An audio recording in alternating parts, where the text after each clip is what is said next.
What up? It's Jai, Creston, HMC Cube Jai. I'm just going to do a quick video. I'm going to try to make it quick and answer two questions that are kind of prevalent. And that is alcohol forbidden? And who is pork forbidden for? So, going right to the Bible, right to Deuteronomy chapter 14, we see, "Ye are the children of the Lord your God. Ye shall not cut yourselves, nor make any baldness between your eyes for the dead. For thou art an holy people unto the Lord thy God, and the Lord hath chosen thee to be a peculiar people unto himself, above all nations that are upon the earth. Thou shalt not eat any abominable thing," yada yada yada, and it goes through. See, so first of all, we know that right here, God is talking to the Jews, who are meant to be a peculiar people unto himself, above all nations that are upon the earth. So first of all, we know that it's a commandment for the Jews, and not for Christians, for the Jews. See, but coming down here, we have more evidence of this, because here is the last of the things that you can eat in the list. Fowls, clean fowls. But then it says, "You shall not eat anything that dieth of itself. Thou shalt give it unto the stranger that is in thy gates, that he may eat it. Or thou mayest sell it unto an alien, for thou art an holy people unto the Lord thy God." So, again, there you go. I can only assume it's the same as pork, since you can, eat something that dies by itself. But, so, that being answered, well, let's just say this. There's 5 places in the Quran where pork is mentioned as forbidden. And when it's mentioned, it mentions 2 things that are forbidden: pork and blood. You're not allowed to eat the blood either, just like you're not allowed to eat the blood here, any place in the Bible. But at the same time, it says it's not that big of a deal. If there's nothing else to eat, and you have pork there, and you eat it, then that's okay. Just God is merciful, try to not do it. Or if you're somewhere and you're eating food and you didn't know it was pork, it's okay, don't beat yourself up. And on and on and on. However, Muslims do eat camel, but that's irrelevant. Alcohol. What do we say of alcohol? Well, let's just get right to the point. And thou shalt bestow that money for whatsoever thy soul lusteth after, for oxen, or for sheep, or for wine, or for strong drink, or for whatsoever thy soul desireth. And thou shalt eat there before the Lord thy God, and thou shalt rejoice, thou and thine household. And of course, we cannot go without mentioning, "And the Levite that is within thy gates, thou shalt not forsake him, for he hath no part nor inheritance with thee." So there you see that it is clearly acceptable to drink wine and strong drink according to the Holy Bible. Muslims forbid it to themselves. Muhammad forbade it for Islam, for Muslims. So beyond that, let's find out a little more about alcohol, because there's a few places where it's mentioned, and it's a peculiar mention. Proverbs 23, towards the end, tells you what alcohol is like. Okay? "Who hath woe? Who hath sorrow? Who hath contentions? Who hath babbling? Who hath wounds without cause? Who hath redness of eyes? They that tarry too long, or they that tarry long at the wine, they that go to seek mixed wine. Look not thou upon the wine when it is red, when it giveth its colour in the cup, when it moveth itself aright. At last it biteth like a serpent, and stingeth like an adder. Thine eyes shall behold strange women, and thine heart shall utter perverse things. Yea, thou shalt be as he that lieth down in the midst of the sea, or as he that lieth upon the top of the mast. They have stricken me, shalt thou say, and I was not sick. They have beaten me, and I felt it not. When shall I awake? I will seek it yet again. See, so there's your warning of alcohol, which I'll give you a bigger warning than that. But notice this. Thine eyes shall behold strange women. What does behold mean?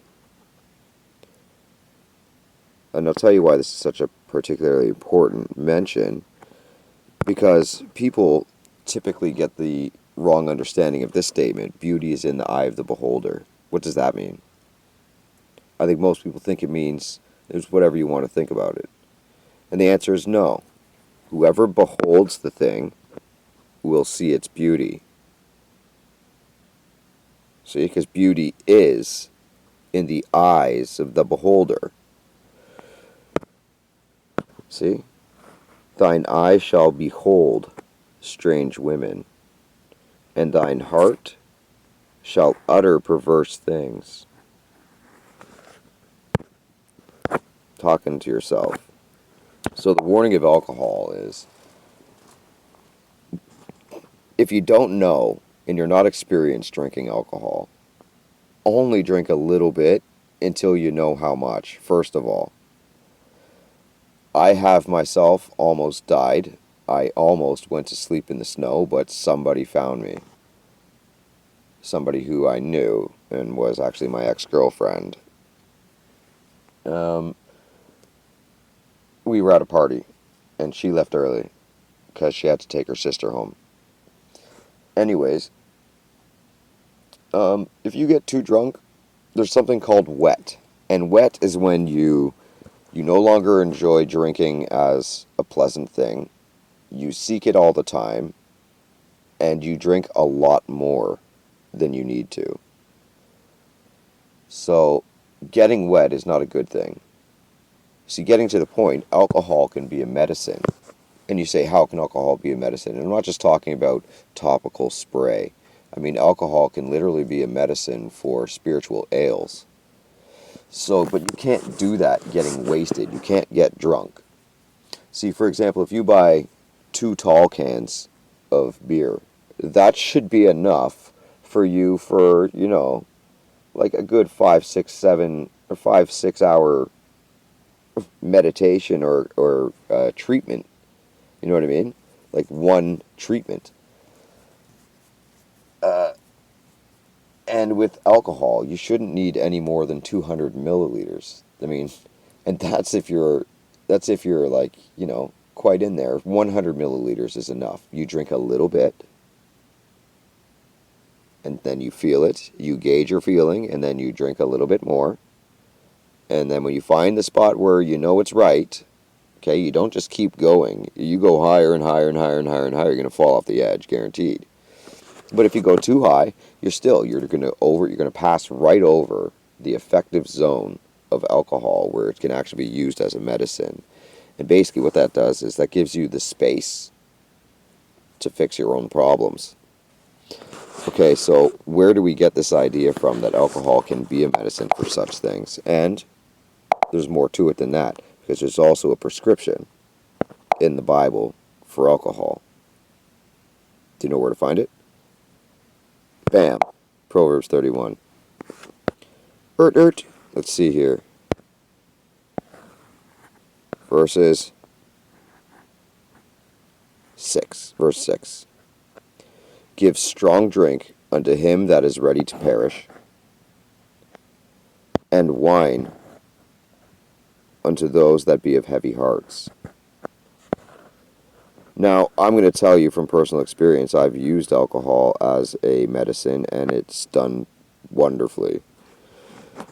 Wine is not for those who are ready to perish, and strong drink is not for those that be of heavy hearts.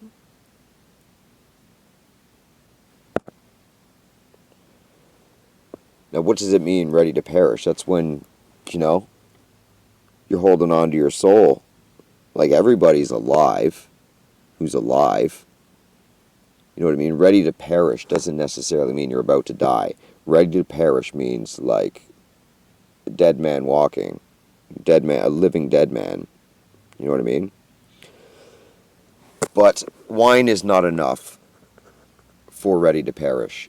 It will irritate you, and you don't want to be agitated if you're ready to perish. Strong, heavy of heart it's overkill with a strong drink. So it might give you aggression, but um, yeah, being agitated when you drink, that's not beneficial for it. Overkill. Yeah, let him drink and forget his poverty, and remember his misery no more. Open thy mouth for the cause, or open thy mouth for the dumb in the cause of all such as be. Oh, open thy mouth for the dumb in the cause of all such as are appointed to destruction. See, that's what you ought to do. This is the prescription. Actually, this is what you're getting at. Let him drink and forget his poverty, and remember his misery no more.